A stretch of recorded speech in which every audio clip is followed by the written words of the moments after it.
Hey Wargamers, welcome back to the channel, Death from Above Wargaming. I'm Aaron. I'm Ben. And we're back with another BattleTech unboxing. This one also from the last Kickstarter, the Mercenaries Kickstarter. This is the Inner Sphere Assault Lance. So this one has got some delicious mechs, some big ones. They're very beefy. They're very beefy. And it's got a quad in there as well. So the second of the two quads that were included in the Kickstarter. Yes. Yeah. Neato. Yeah. So very, very cool. All right, guys. Well, stay tuned. We're going to unbox this thing. We'll get them up so you can take a look at the close-ups. We'll tell you what we think of these, and then we will wrap this thing up. So stay tuned. The review for the Inner Sphere Assault Lance is coming right up.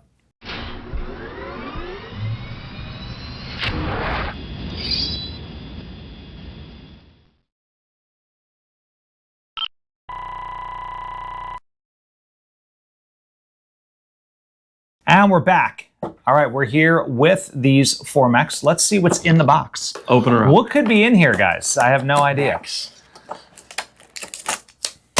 Cards. Cards and mechs. All right, so. What? 111. Oh, it stinks. It does. Yeah, the Hoplite stinks. Poor Hoplite. So this one has, all right, the Pillager. Ah, very beefy. Very beefy. This is a very cool design, actually. We'll get into that later. The Shogun, which I actually did Battlytics on the Shogun. I learned something very interesting about this mech. Yeah. I'll share it with you in a little bit. The Goliath, which is a quad mech. Yes. And, yes, love the turret turns. the turret twist. And then the Hoplite, which, if you remember, this was featured in the Mateo Independence Liberation Front. Yes. Force one. I got a soft spot now for the Hoplite. For the Hoplite. It's a fantastic mech, for sure. All right. So, you get all these mechs, all right? You get 4 Alpha Strike cards. They are double-sided, 2 different variants on each, and then you get the pilot cards as well. So all of that is included here in the box. Now, what we're going to do next is we're going to get these up on the turntable for you. Actually, before we do that, you know what we should do, Ben? Box. What do we have? Standard Merc's Kickstarter. background. Yeah, standard background for Merc's Kickstarter. Hatchet Men pulverizing the Ice Ferret / Fenris. Line art, very, very cool. It's the Goliath. That is cool. So I have mixed feelings about quads in general. Me too. But that makes it look neat. The perspective is very cool on that one. Yeah. It's very anime-esque, if I do say so myself. But I don't mind it. Yeah. But I don't mind it. So anyway, so while we are putting our opinions together behind the scenes, let's get these up on the big screen for you. Take a look. Sweet 360s.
All right, guys, what did you think about those mechs? Pretty cool. And of course, some of these, actually, I think only maybe this one as well has been featured in a battle report, but we had that one up on, painted up in the Mateo Liberation Front color. So, which is basically just a rust bucket. That is their color theme. Yeah. But let's start with the Hoplite, shall we? This is a great mech. It's fantastic redesign. And so this is something that we've really enjoyed, a theme we've really enjoyed through pretty much all the releases so far, is something that adheres really closely to the original line art, but remakes it in a aesthetically pleasing modern way, and this one does it, man. Like it's great. I mean, I love the asymmetric guns. I love the detail. The little vents on the top, whatever those are. I don't know if they're like intakes or something. They're probably some kind of heat sink. Yeah, or just like heat exchanger, heat sink, something along those lines. It does have jets. It's got some some detail there. I love the joints, where it connects at the hips. Like there's a ton of great detail in there. Really makes it look realistic. That's sort of an unusual. It's almost like a linkage. Correct. I don't think I've seen that. No, I don't think I have really either. Cool. Jumped out at me on this one. That's really nice. I will tell you, the cockpit was a lot of fun to paint. It's very clear to get in there and that is an essential modeling thing for BattleTech. Yeah, those cockpits have to pop. Yeah, yep. So that's the Hoplite. Really, really appreciate this design. The criticism of the mech itself is that it's not like widely available. Yeah. And I'm curious, like if I look at this card, so this is available in all the eras. This one is a late era variant, but in terms of what factions it was available for, if I recall, it was limited. Yeah.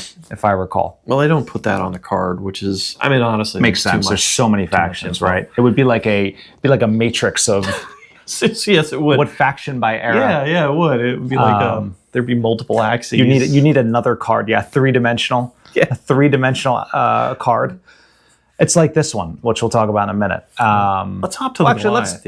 Let's just go to the Shogun. Okay, all right, because I'm going to tell you about Shogun. So this is thematically consistent with this and that. Yeah. This is actually a Wolf Dragoons mech, I believe. Really? I'd have to look it up, but it's not. I always thought it was a Combine mech, but it's not. Yeah. It's not a Combine mech. Not a Combine. I will look it up in a moment, and I will drop a little pop-up if I'm wrong. But if I recall correctly, it was surprising because I always thought it was a Combine mech, but it's not. Yeah. It's got the right name for it. Correct. Right. Like all of the the katana and like all of these things are very thematic. Yeah. You're like, oh, Shogun, it must be Chinese guys, but it's not. No, it's not. It's not. So let's talk about the front and the back of this mech. I do love the design. Look at the depth in the missile pods. Oh, it does have little missile packs on the side, right? It's got the cockpit is really well designed. The PPC on the shoulder is absolutely fantastic. The legs are a little flat, but I will tell you that's a good thing because that's my favorite place to put little Draconis Combine decals, right? Nice flat panels, right? And same thing on the big chest panels, which is, I love that it almost looks like it's there. It's like deflect. It looks like armor should. Right. Yeah. It's shaped to deflect incoming fire. What do you think? 15s or those are too many tubes to be 10s. Yeah, it's not a 10. It's a 15 or a 20. I think it's 15s. But I've always loved the arm-mounted missile launchers, like the Zeus. Yeah. The Crusader has them. This thing has them. I always thought that was very thematically cool. Just like it's launching a bunch of missiles at somebody's face at point-blank range. So love the detail on this thing. The back is absolutely spectacular. The back has more detail than the front. Yeah. Well, because it has less of that real curved armor piece. Yeah. But little, like even if you watch sort of the way the missile launcher tracks, like in the back, there's the vent. Right. I do like that detail. It's just very cool. Like it's like, it looks realistic. Yeah. What about the Battlytics for that? I don't remember where this thing tracked off the top of my head. I think it was pretty good. Yeah. Yeah. I don't remember which variant I looked at though. There's a few of them. Yeah. Well, I mean, just all on its own. You take this as like a early clan invasion era. Like that bad boy's got a lot of stuff. Like a PPC chock full of missiles. Yeah. What do you say? Some mediums or smalls in the center torso. Yeah. It's got some firepower. Zeus, or better than Zeus. Yeah, it's 85 tons, a little bigger. Little bigger. Speaking of big, this is 80 tons. I love this. It's literally a tank on legs. That's my favorite feature of the Mercenaries Kickstarter is spinning turrets. Yeah. I think we've come to that conclusion. Absolutely. I very briefly played a role-playing game where it was like a pre-mech thing, and legged tanks were what our our chariots that we rode into battle. Legged tanks, yeah. Yeah. I mean, that is this. Yeah. If anything would have like a crew of 10 people, it would be the Goliath. Yes. Yeah. You know? It feels like it's like hard to starboard. Like dudes are like in the like wheeling stuff. It has a very AT-AT vibe. Do you think think have 2 guys in the front just working the levers for the legs? Right. Yeah. You could put like harpoon cables on Savannah Masters and like take down the Goliath. Ran. Then make him fall down. Oh no. Let's talk about the detail on this guy. Right. Cockpit's great. All right. Yes. The missile launchers on the side there, the 10s, whatever they are, fantastic. The leg pose is a little meh. I think they were hampered by the base size. Yeah. And base size. Yeah. But it's still like it's too tall. The legs are too long. Right. Like if it were it's like it's suffering it from should the be giraffe like problem. it should be wider and squatter, but I agree. Yeah. That says I want to trip on something and just like tumble. Oh my god. And I almost feel like the front should open and like little things should deploy out of the front, like Savannah Masters with harpoon cables. You know, it's kind of they're all hinged the same direction, aren't they? The legs. Yeah. It's not like an animal where with the back legs. Yeah. Right, no. That's weird. And it's weird the way both the back legs are bent and the front legs are like straight. It's like he's like kicking, like shaking his turret around. I don't know. It's okay. I mean, listen. Again, I am a bit of. I don't know. I don't love quad mechs. We're so gonna get flamed by all the quad mech lovers. There's so many quad lovers out there. Quadphiliacs. Yeah. I'm a bipedalphiliac, I guess. Yeah. But yeah, I mean the Scorpion. I'll admit I really liked it because that's squat and wide. Yeah. It's so much so that it doesn't fit on the base, which is fine with me. Yeah. They should have did something similar with this. But again, to your earlier point, they did stick with the original sort of design, and that's what it looked like in the olden days, back when we could ignore physics. Back in the 80s and early 90s. Let's talk about the Pillager. Talk about the Pillager. Let's pillage some things.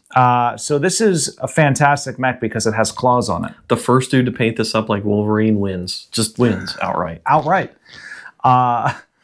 So I'm talking like the yellow, the blue, like the old school blue and yellow. I'm kind of a fan of the old school like maroon and yellow. Oh wow! But you're talking about X-Men like 90s X-Men. I don't know, dude. That was never really my thing.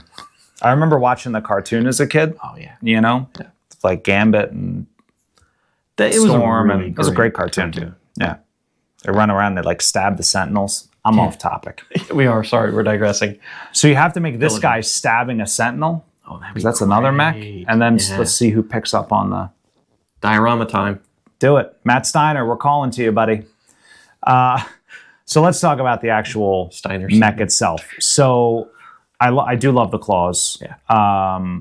I like the pose. It's very quintessential assault mech. Like it's not overly agile. It's just sort of like about to blow your face off, pivoting. This, whatever the heck this thing is on the top, like that fan cooling jacket thing, and it sort of circles around in the back. Really cool. Yeah. Not sure if there is like a schematic or something in the TRO that says, I don't think there is, but maybe leave it in the comments. You guys are really good with this stuff. Also, it was like a giant jump jet. Huge jump jet, right? Like massive down thruster. I love the Marauder 2. I comment on that all the time, right? Like it just, when something is this big, just needs that. It needs a jetpack. Needs something. Like it needs a jetpack. The armor segmentation on the legs is really good. Yeah. I don't really see any like egregious mold lines. Of course, when you get it in like 4K and it's taking up your whole screen, I'm sure you'll see them. Yeah. But from my 44-year-old failing eyes, like I can't see anything too bad. There are some, but then they're remarkably well placed in general. Yeah, I saw the ones kind of like on the right on the right down the leg. Yeah, right there. But on the seam where it naturally folds over, so easy to clean it up or just kind of hide it with paint. And he's got a boatload of guns too. So many guns. That's at least 3 large energy weapons or autocannons. Yeah. And then 1, 2, 3, 4, 5, 6, 7, 8 laser ports. Like, that's a lot. Bro's cooking. It's got a lot. And I don't know what these things are. They almost look like bolts. Yeah, big giant flathead screwdriver fits in there. Very cool though. And the the ratcheting arms, you know what I mean? You know what I mean? The Orion has that too, and there's a few others where it looks like it's like very cool. They're the little details like that I really love. This one is packed with a lot of details, so I very much appreciate it. Now, let's put them in order. Do you want to go first or should I? That's okay. I'll go first. We'll do doing top to bottom. Okay, right. Yeah. They're left to their right. Best to worst. Okay. And I know that might be a controversial choice, but I'm sticking with it. It's controversial, Ben. Yeah. It is controversial, although this might be yet another time where I have a hard time disagreeing with you. The only thing I would change, so definitely, and it's not for lack of detail, it's just the design. I mean, even with this, this is like a multiplier, a points multiplier. It's still at the bottom for me. I will say too, and I know why they did it. It makes sense, but it irritates the hell out of me. That's the clear peg? The big clear peg. I cut it off the Scorpion. Yeah. You don't need it. No. Get it off. Clear pegs are offensive. They're for flying vehicles, not for quad battle mechs. Agreed. All right. I don't dislike it. Yeah. It's just, it is what it is. If I have any beef with it, it is its availability.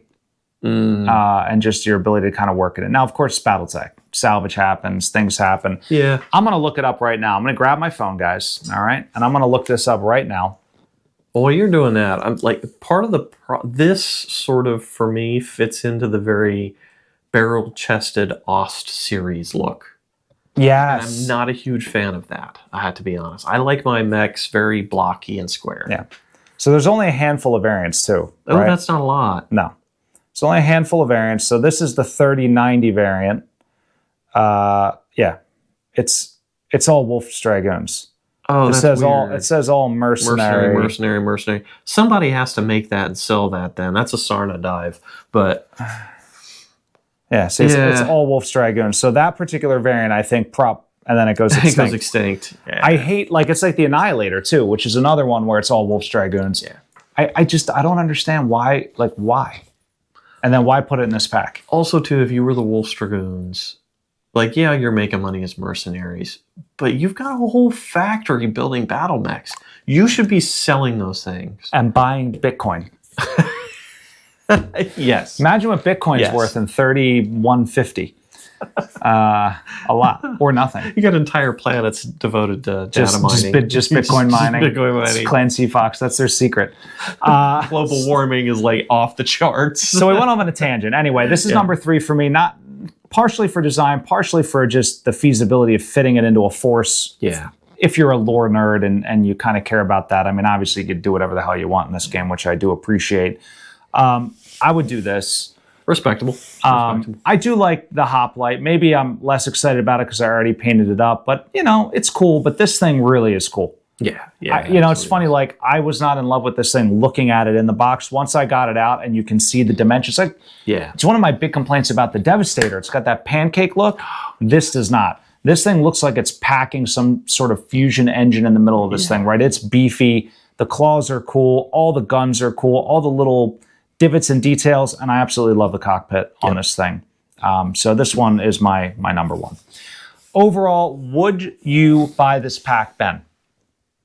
I will have to say, honestly, no. Yeah, it's like a 50-50 for me. Part of it for me is when I got my salvage boxes, finally, from the Kickstarter, I got Tom still doesn't have his Kickstarter. By the way, guys, if you're wondering where Tom is, waiting for a Kickstarter. He's waiting for his Kickstarter. It still hasn't come. Hasn't gotten his money back either. Ooh. Just in limbo forever. It's just out there in the ether. Yeah. The Kickstarter in the ether. Yeah, so I got 2 or 3 of them that I didn't want. These? Yeah. Oh. Yeah. And it's what am I going to do with them? Yeah, what are you going to do with 3 of them? Nothing. I'm not going to do anything with 3 of them. I think one of them eBay. on a shelf on the house, just chilling. It's a paperweight. It's pretty beefy. It is heavy.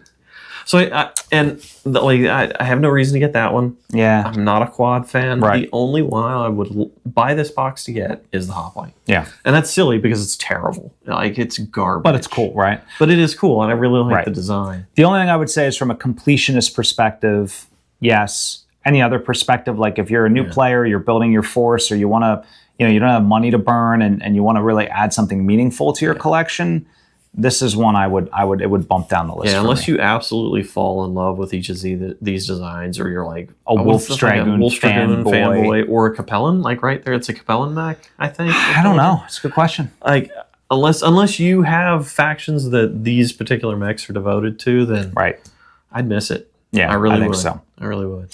All right, well, let us know what you think. Curious on your opinions. What do you think about the designs? What do you think about the sort of best to worst order? And is this one that you were excited for, just kind of got just because? Yeah. Let us know. But that said, a couple of things. Number one, guys, subscribe, like, and leave a comment. All right? Share the video around. We are over 15,000 subscribers now. Epic milestone. That's it was a big milestone, and of course there's channels with, 15 million, but I don't, I'm not FaZe Rug. Maybe one day I'll be able to trade a penny for a real life battle mech. Maybe we can do like dance shorts or something. Dance Revolution? Yeah. Oh gosh, no, That reminds me of Grandma's Boy. I'll die. Do you remember Grandma's Boy, the movie? No. Oh my God. Ben hasn't seen it, guys. This is a travesty. Now I know what we're doing. Next time we're supposed to be filming a battle report. You're gonna make me tired within 30 seconds of Dance Revolution? No, dude, it's a hilarious It's gonna collapse. I can't believe he doesn't know what that is. Anyway. I'm sheltered. So subscribe, like, leave a comment. Also, if you want to get more involved in the channel, you can head on over to Patreon. And the baseline tier is $2 a month. You can join the community for free and still see what's going on. But of course, every dollar helps keep the lights on and keep the cameras rolling. So thank you to all of our amazing patrons out there. But that said, one other thing, Ares Games and Minis. If you did want to get the box, it is there. They have many in stock. All right. So great shipping, great prices. You know the deal. Check them out, Ares Games and Minis. But that said, guys, we're going to wrap this one up. Thank you so much for watching. And of course, stay tuned. Always great stuff coming from From Above Wargaming. Have a good night. Bye.